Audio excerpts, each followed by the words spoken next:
নিকুঞ্জ update চেনেলটোলৈ আপোনালোক সকলোলৈ স্বাগতম জনাইছো। BTC job result update today. আজি যিসমূহ আপডেট আহিছে 29 আৰু 30 অক্টোবৰত বিটিসি তৰফৰ ফালৰ পৰা যিসমূহ আপডেট আহিছে মই আপোনালোকক সকলো জনাই দিম আৰু ইয়াৰ লগতে আপোনালোকক মই জনাম যে আগন্তুক বৰ্ষত গ্ৰেড 3 গ্ৰেড 4 পোষ্ট কিমানখিনি সংখ্যক অহাৰ এটা চান্স আছে আৰু ইয়াৰ লগতে বিটিসি সিএম হাগ্ৰামা মহিলাৰীয়ে কি ক'লে এই সন্দৰ্ভত সকলো তথ্য মই আপোনালোকক এই ভিডিঅ'টিৰ যোগেদি আপোনালোকক মই জনাই দিম। A to Z আপোনালোকে সম্পূৰ্ণকৈ ভিডিঅ'টি চাব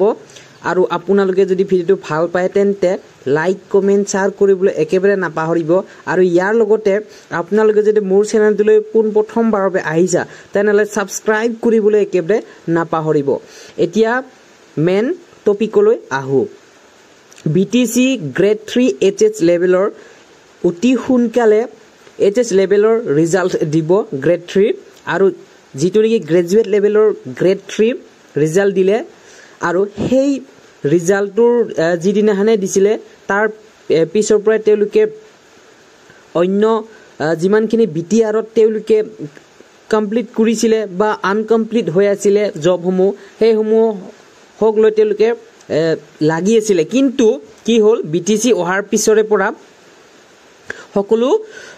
ষ্টপ হৈ গ'ল, মানে সকলো স্থগিত ৰখাবলগীয়া হ'ল আৰু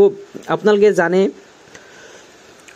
কোড অফ কণ্ডাক্ট লাগিলে মডেল কোড অফ কণ্ডাক্ট লগাৰ পিছতে তেওঁলোকে গোটেইখিনি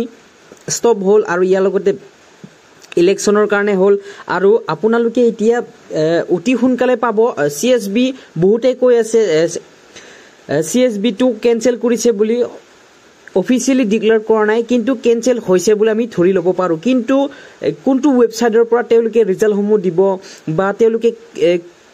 কোন সংগঠন বা CSBৰ ঠাইত আন কোনো এটা তেওঁলোকে বৰ্ড আনিব নেকি সকলো তথ্য মই আপোনালোকক জনাম। আৰু ইয়াৰ লগতে যে আপোনালোকে এটা কথা কৈছিলে গ্ৰেড 3 এইচএছ লেভেলৰ ৰিজাল্ট কেতিয়া দিব, ঠিক আছে আগন্তুক মাহত আপোনালোকে অতি সোনকালে পাব গ্ৰেড 3 এইচএছ লেভেলৰ ৰিজাল্টটো আৰু ইয়াৰ লগতে গ্ৰেড 3ৰে ৰিজাল্ট যিটো দি গৈছিলে গ্ৰেজুৱেট লেভেলৰ এইটো আপোনালোকৰ ভাইভা অতি সোনকালে কণ্ডাক্ট কৰিব। ইয়াৰ লগতে মই আপোনালোকক জনাম যে তেওঁলোকে নতুন এটা সংস্থা বনাব বিটিসিয়ে আৰু সেই সংস্থাৰ দ্বাৰাই আপোনালোকৰ ৰিজাল্টসমূহ পাব আৰু ইয়াৰ লগতে গ্ৰেড 4 বিটিআৰতে হৈ যোৱা গ্ৰেড 4 ভাইভা যিটো নেকি জুলাই মাহত তেওঁলোকে অনুষ্ঠিত কৰিছিলে জুন জুলাই মাহত আৰু সেই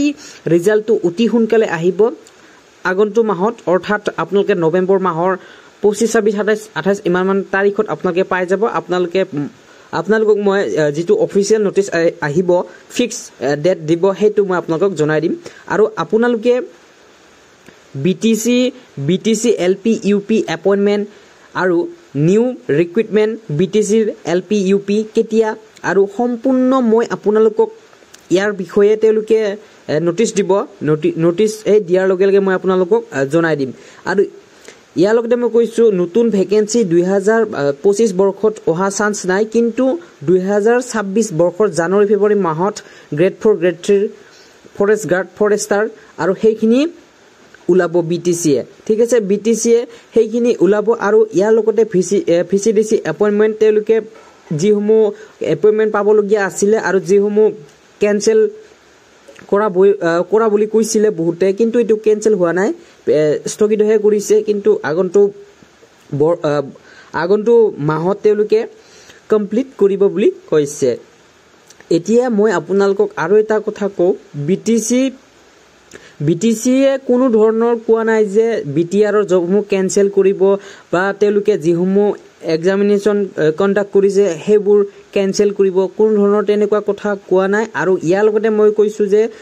গোটেইকেইটা ভিডিঅ'তে মই কৈ আহিছিলোঁ যে তেওঁলোকে কেনচেল নকৰে, যেতিয়ালৈ ইয়াত কিবা যদি বিসংগতি হোৱা নাই তেতিয়ালৈ তেওঁলোকে কেনচেল নকৰে। য'ত নেকি তেওঁলোকে কিবা এটা দেখিব